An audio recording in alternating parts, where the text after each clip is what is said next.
Hi, my name's Caleb. I am a type 1 diabetic that got diagnosed in December of 2021. So I'm about a year into my journey right now. I work as a traveling sales rep for a biotech company, and as I've been traveling around, I've learned that traveling with diabetes takes a really stressful situation and just makes it way harder than it needs to be.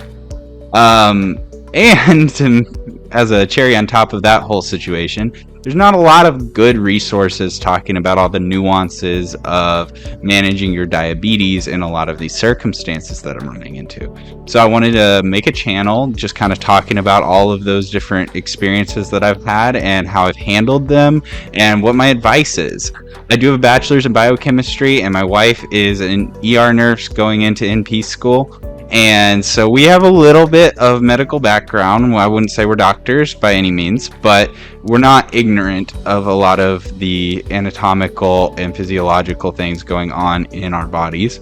So I hope that some of my experiences and some of my wisdom can be of use to you guys. And this video, my first video, is going to go over something that we all need on a day-to-day basis, and that is sugar. So you might be thinking, wow, sugar, I take it when I'm low. Well, yes, you do, but there's a lot more to consider when eating sugar when traveling. So let's get into it.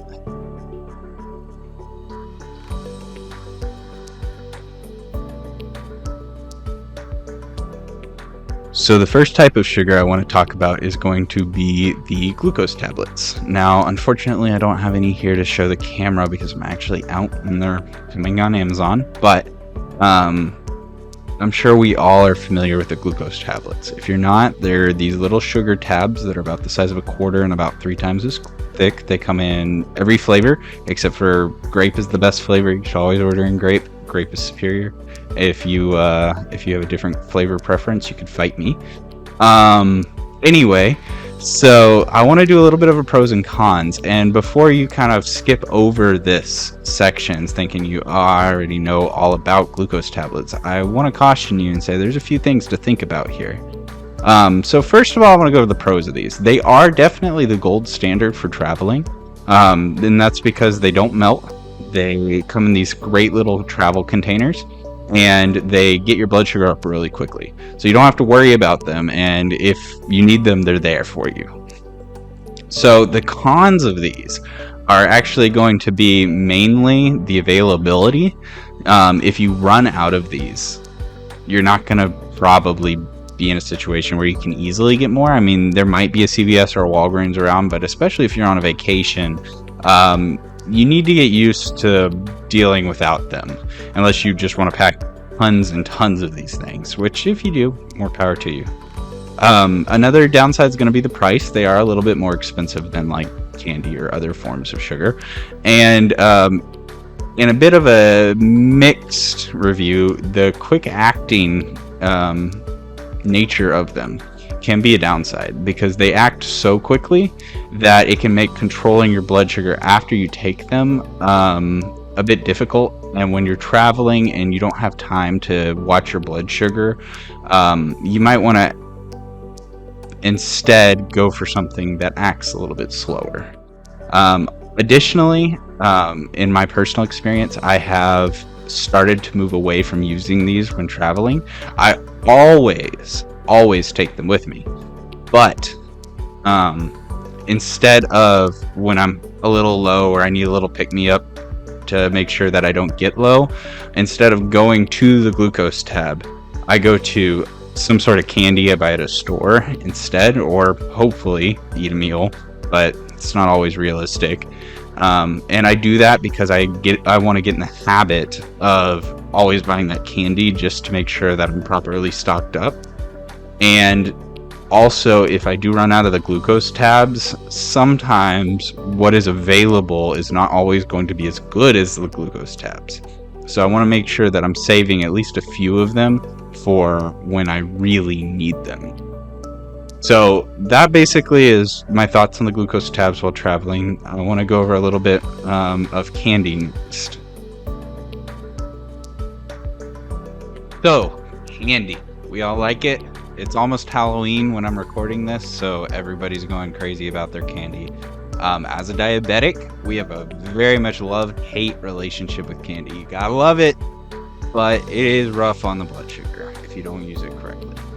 A big part of traveling is learning to use candy effectively, I've found. It is a very available sugar source. Thankfully, or unfortunately, in America, we have an addiction to sugar, so it's available literally everywhere.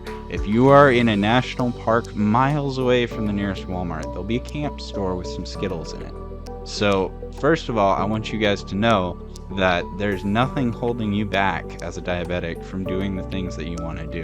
You just have to be a little bit smarter about it, because if you go camping and your glucose tabs get wet and you have a slurry of grape flavored tablets, you need something else to replace that. And like I said, there's going to be a camp store with some candy nearby. So don't freak out if that does happen. Just remember, there's sugar everywhere in America.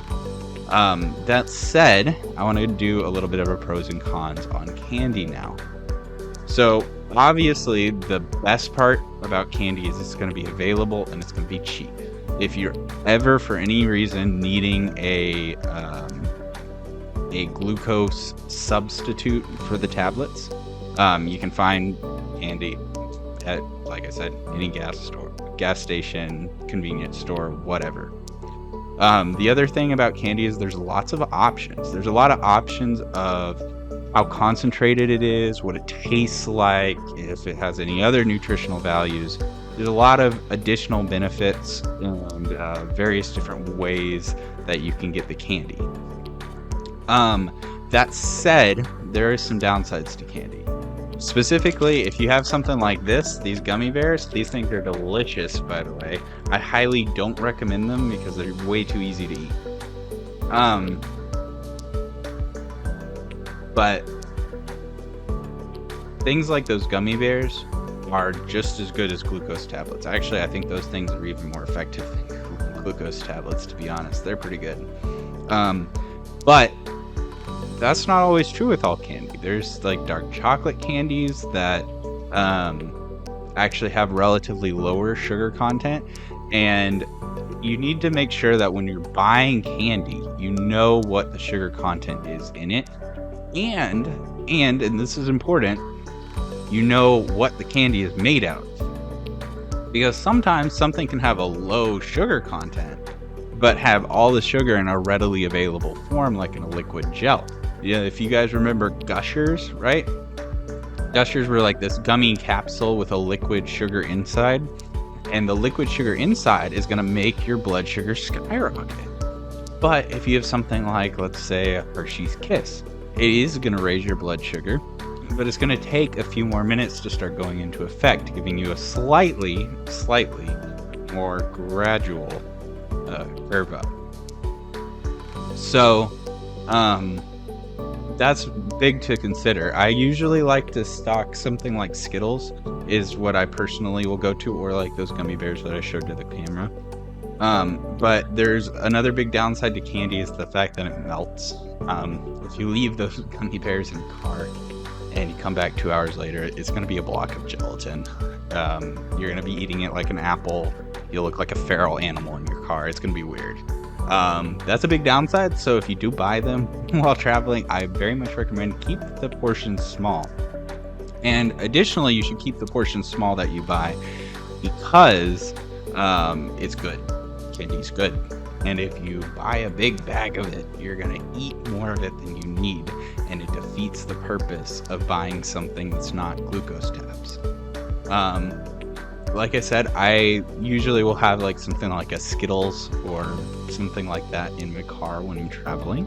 And if I notice I'm kind of trending downwards, I usually will eat like half a bag and then I'll start trending upwards.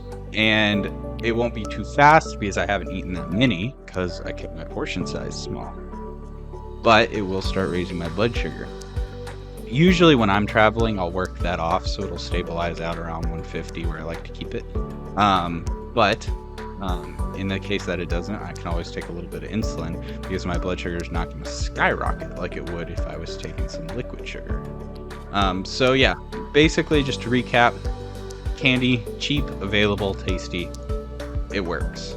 Cons, it's tasty, and it varies. So you need to make sure that you have some go-tos in the candy world that you trust and you kind of know the effects on your body. Figuring this out while you're at home is really good, because then when you go traveling, you have your go-tos, and that's like for me Skittles. But you can do whatever you want. And last in this video, I'm going to talk about the liquid forms of sugar. So you're going to have your Cokes and your Gatorades and whatnot. Let's get to it.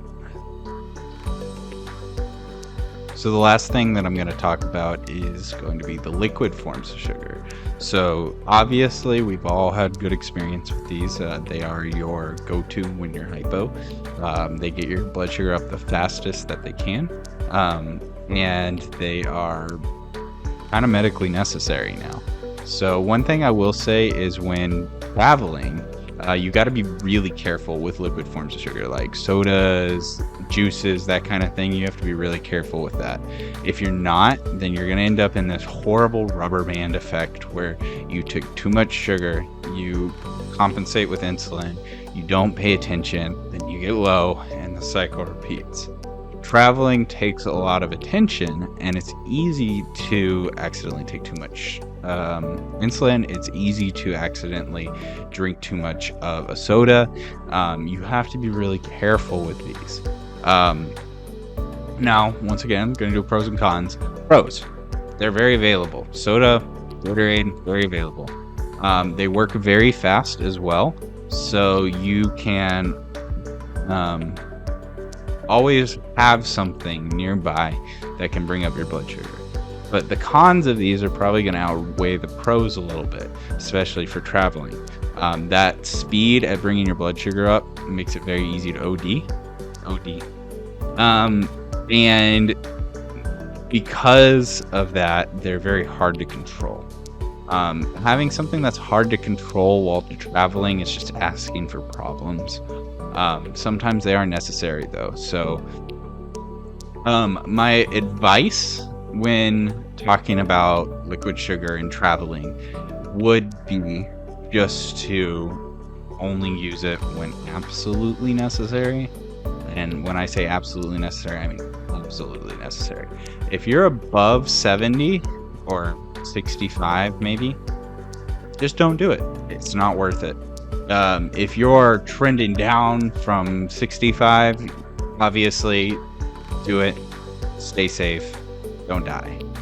But, and this is a big but, use it only when you have to.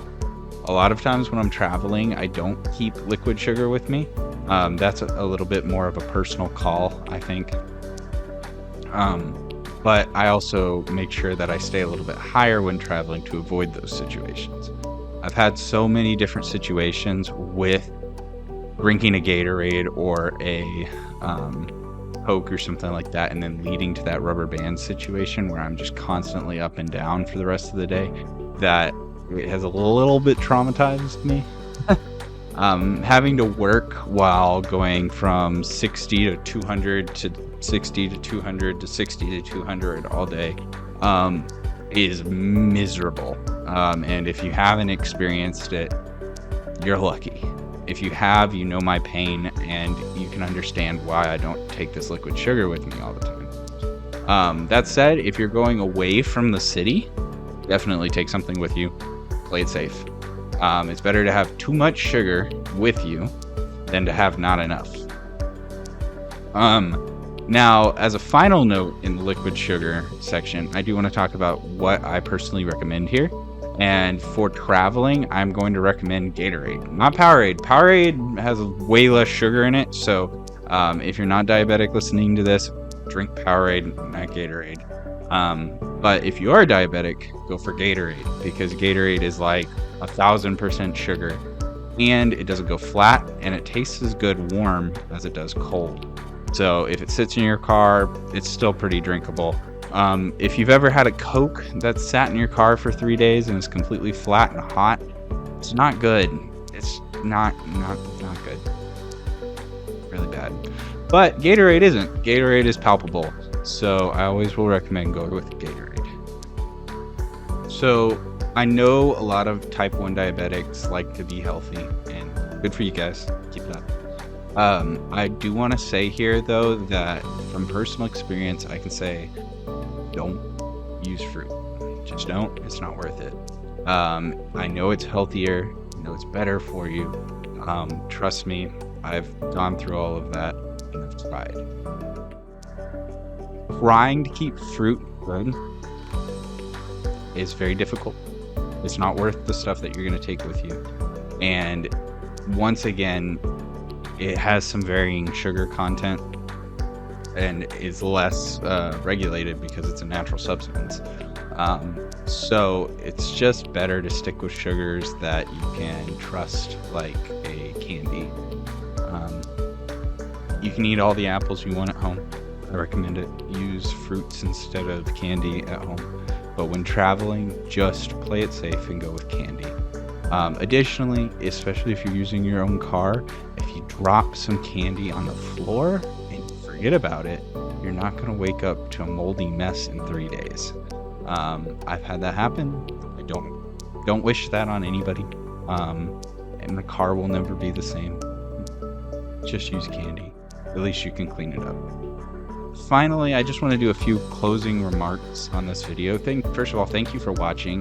This is my first video here on YouTube. But also, when traveling, there's just so much to keep in mind. You've got what kinds of sugar, how much you need to eat, when did you last eat, what did you last eat, what's your activity level, how much insulin, what kinds of insulin, is your insulin good, did you keep it cold enough? There's a million extra questions, and I know it's exhausting, but I do encourage everybody to still go out there and live their lives, and hopefully my channel will help you do that. If you haven't, please subscribe, like, all that jazz that YouTubers say. And if you have any questions, I do have an email account set up for this YouTube account now, and feel free to email me any questions. If there's a video you'd like me to do, I'm more than willing to just do whatever you recommend. Thank you for watching and have a great day.